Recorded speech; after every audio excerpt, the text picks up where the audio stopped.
feel like you feel sad, that's part of the process, and you should feel that way because those are your real emotions, and don't try to suppress them. It's okay to feel bad about the loss. And can you tell me about when did you hear about the loss and how did you receive the news? I think grief kicks in bit by bit, different from everybody. When I heard the news, I was like, in my mind, in my heart, I really wished now when we go to see the body that will not be John. And I was telling people, what we should do is just remember him by the life he led, not the mistakes he made, and the good memories we made. That is what I was telling people. But when I saw the body, everything shifted. Yeah. And now the reality starts kicking in. And 2-3 days after the burial, and now I realize now this is not the dream. I was trying to think and compel myself to think that this is all a bad dream. I'll just wake up and everything will be fine. And now I'm starting to realize, wow, this could be. This is the reality of the matter. So it's a lot to take in. So it's a lot. That's a valid emotion. And can you tell me, do you feel guilty because of maybe you didn't say anything to them before they died, or you wanted to do something with them and you didn't have that chance? Do you feel like you feel guilt about the sudden loss? Guilt is not the word I'd use. I'd use regret. Yeah. Because now I feel like we have not talked for over 4 years. Yeah. My friend since when we were in kindergarten, life happens. You choose different career paths, and then you shift. So it's in the northern side of the country. I'm in the eastern. It's a lot of business to cover. You're making new friends, making new connections. Yeah. And I think it was past somewhere there. Actually, Kiona Mwili, I just looked at it for a few minutes because I was not even remembering how he looked. And I regret that we drifted apart in the last moments.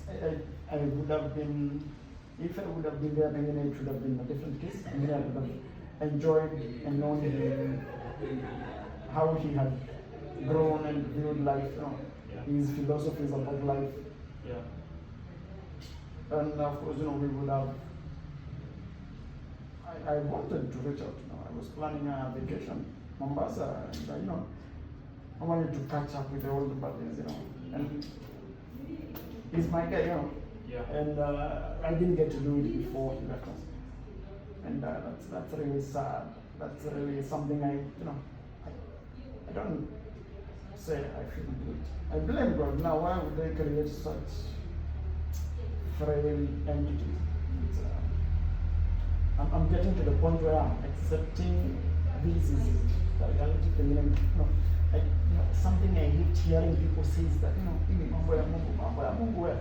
Yeah. This same God does not care how I feel. It's all a paradox, really. Yeah. Question of skepticism whether God really exists. And I feel part of me feels very young, but I feel very young. Now that means I believe in God. Yeah. You understand? Yes. Because I cannot be angry at him because if I don't believe in him. Yeah. Partially, feeling I have a mixed reaction. Feelings, I'm feeling a lot, and I don't know what exactly I feel. Yeah. So how do you say that you have started questioning God because of the loss of your friend John, and you're starting to doubt him, and you are blaming him because of the sudden loss.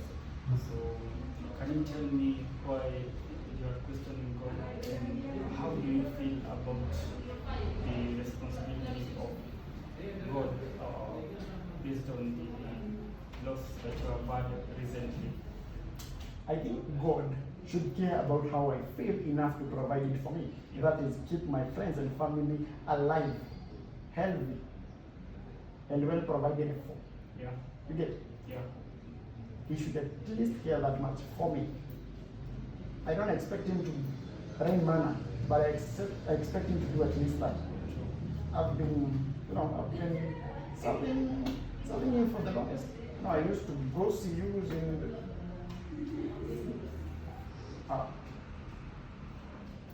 after all the service and everything, now it's all worthless because now Yeah. it's like I like to view it as an investment, a bad investment. I invested, I did not get the return, life goes on. It's easier to do it that way. But I also want to process it because now I think for me to move on, Yeah. because I'm feeling like yo uchungu niko nayo. Yeah. If I let someone in and they die, I may feel the same way. Really like a female, like a relationship, something like that. Okay? Yeah. And, I'm keeping my guard up by all means. Yeah. Yeah. So I've heard that you are taking the blame on God. That's a bad feeling because other people start questioning their religion, their God, and the reality that they are living in. So can you tell me about what you would have done different if your friend John would have been alive right here, right now? Oh well. I would shake his hand very firmly, Yeah. give him a very good hug. Yeah. Yes, and tell him now we have not talked in 3 years, we should catch up. And go to that trip I've been planning for the army. The tickets are out now. Yeah. Let's have a good time in the beach, Yeah. get some girls, get to enjoy life. Wow. Yeah, and of course, do whatever people do on the beach, Yeah. apart from, of course, all inclusive of getting laid, Yeah. Because it's a good start to this life, you never know. Yeah. Yeah. You're here now, the next minute you don't know. Yeah. So you better enjoy it. Yeah. Have some good wines, some good food. My favorite place is where my favorite people are. Yeah. And I feel like now I've been robbed not only of a friend, but also of my favorite and peaceful place. Yeah. You get it? Yes, I get it. Nice. Wow. So I've heard that you would have done a lot of things that would have led to the enjoyment together and a good time. So tell me about how has the loss impacted your reality right now? How has it influenced your routines, your work, your relationships with other people, and basically your daily life? How has it affected your day-to-day duties? Well, I've had to take a work from leave work, Yeah. so I'm off for leave process, and take my time because now I'm a clinician, and I feel like I will not be able to cater for people if I'm not really catered for myself. Yeah. And I feel like there's so much I wanted to do, there's so much I want to do, and I need to be in the right headspace to actually accomplish that. Yeah. I feel lonely, and I feel like my shields are up. I don't want anything to do with anybody because if I love them too much and they die, it will happen. Once we don't feel shy, what can I say? Yeah. Yeah. So I've heard that you have started avoiding some relationships with other people. Do you think that loss has led to you isolating yourself from other people? I think it has always been there, but right now it's clear. Yeah. It's when we meet, everybody meets God once in their life, and it's at their lowest. Yeah.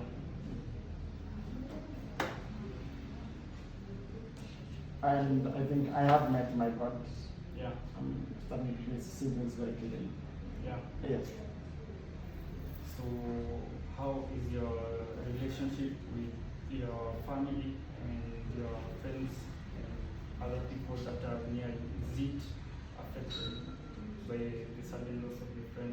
greatly. I feel like now, we, when we were friends, our families had to be friends, and now it's one down.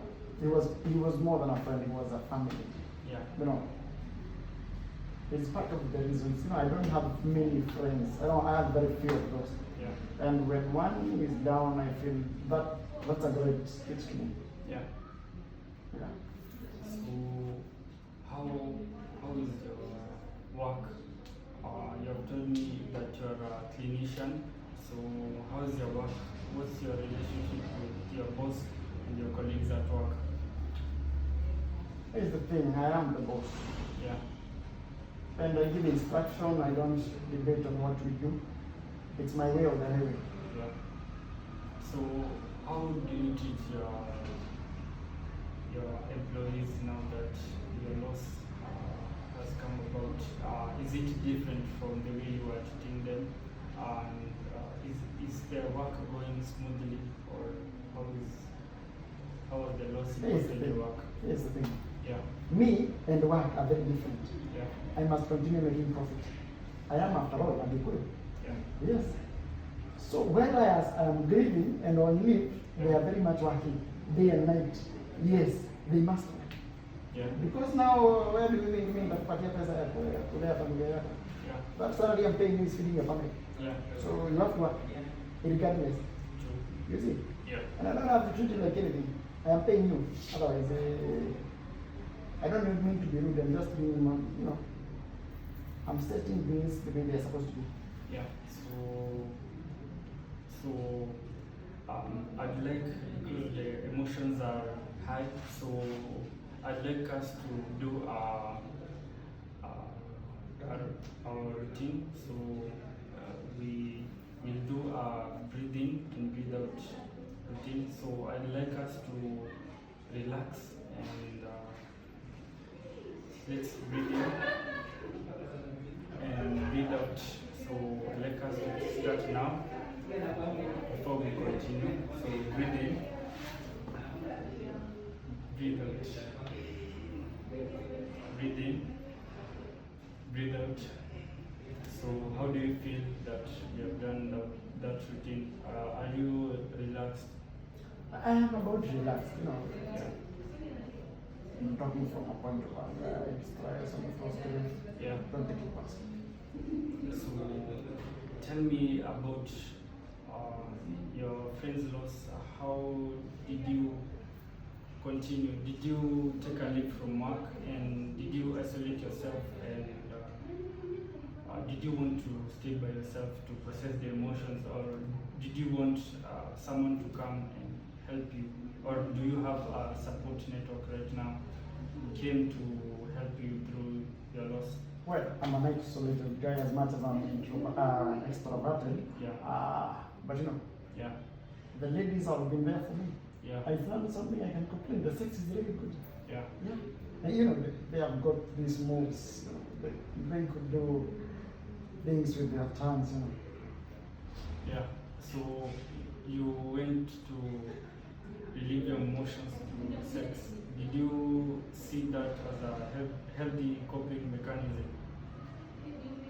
Healthy is a different question. Yeah. I did what I did to Yeah. survive, Yeah. to adapt, and that is what matters. I have to survive regardless. Yeah. So do you have a friend who you talk to, or did you seek a person to talk to? And maybe you could try that instead of going to pleasure in terms of sexual intimacy, in order to relieve of the pain that you're feeling. Did you talk to someone? No, I had to be there for them because they were crying. The ladies, the parents and everything, and the sisters, their parents, they're crying. So I have to be there and be firm without crying. Because now if we cry all together, we will not. So I have to be strong, and that is why I cannot cry. I am a man after all. Yeah. So you feel that you're a man and you can't show feelings. You have to be there for other people, and for you yourself, you don't need any other person. Do you think that's a healthy mechanism to live with? It is not. I will not say healthy, Yeah. but I would say in most of my life, and my darkest moments, I've been alone, Yeah. and I have learned to actually enjoy my own company. Yeah. Yes. So that's the truth. Whereas you want to visit yourself and enjoy life, it's good to once in a while make friendship, relationships, networks that help you feel comfortable, feel better, feel proud. It's good. Yeah. But I like to tell myself the truth because now we're working with facts. It's very important. Yeah. Mm. Will you try and find a friend who you can debrief with about how you're feeling, so that you can find a healthy way to take up the loss that you have had? I will in fact consult my peer on that. Yeah. Yes, and of course, that's the closest person I have to a friend right about now. Yeah. Yeah. That's good. Your friend, you can go and talk with him or her and maybe try that instead of going the pleasure way to relieve the pain. And how's your family and your brothers, sisters, and your mother and father? Because I know they are affected by the sudden loss of a friend because they are near you. How are they affected? By association, I would say. But now, they don't feel my loss. Yeah. They were not the best friend. Not exactly. They will tell you sorry. They will act like they are grieving because it's the socially acceptable way to behave. Yeah. But I see every children. You get. Yeah. And they are well in terms of health, in terms of they are well. They are well. Yeah. So I hear you saying that you don't feel like other people feel the loss that you are feeling. So you feel like you are alone and you feel the loss and no one can understand you. So how are you feeling about that? I'm not saying it's they cannot understand. Yeah. There are people who can never with you and empathize with you. Yeah. You understand? Yeah. But I'm telling you, it is not their business to feel grief. Yeah. They have other things to worry about. You understand? Yeah. Now, I don't charge people to leave what you're doing and come here and be the one consulting and patronizing me. Nah. Go and do something that's bringing money. Yeah. The economy does not stop because prominent people have passed on. Yeah. In fact, life continues. Yeah. Kutoka kwa mazishi na watu baada ya hiyo walienda kukula na soda wakasahau. That's like something I'm going to accept. Yeah. So moving forward, what are you trying to change so that you can deal with your loss? How are you trying to cope with the loss? What are you doing to cope with the loss that you have gone through? Well, I'm a player. I like to play pool, darting, Yeah. and of course golfing. It's something that makes me release the pressure. Yeah. Once you swing, the pressure goes with the ball. Yeah. You get it? Yeah. It's something I do for personal self-care. You get it? Yeah. Yeah, something I do. I actually have a golfing meeting next week, Friday. Yeah. Yeah. So I hear you that using golfing and food so that avoid that you let that pressure when you hit a ball. Maybe in golf, it makes you feel like you're relieving your pain. That's a healthy mechanism. So continue doing that and doing what you are enjoying. So the time is coming to an end, and I'd like us to debrief, like to summarize what we had in this session. So about that, you have been coping in healthy ways, in using sex as a way to relieve the pain, but the good thing is you're using other mechanisms to cope with your loss, like playing golf and playing pool so that you can relieve the pain. That's a healthy mechanism. you've said that you have a friend, and I'll let you to go and maybe talk to him or her so that you can relieve all the pain. And we'll schedule the next meeting. It will be next week on a Friday. And thank you for coming here and taking part in this session. It's a good way to go through this loss that you've had. Thank you. Thank you. Thank you. See you next week. So next week, yeah. This week.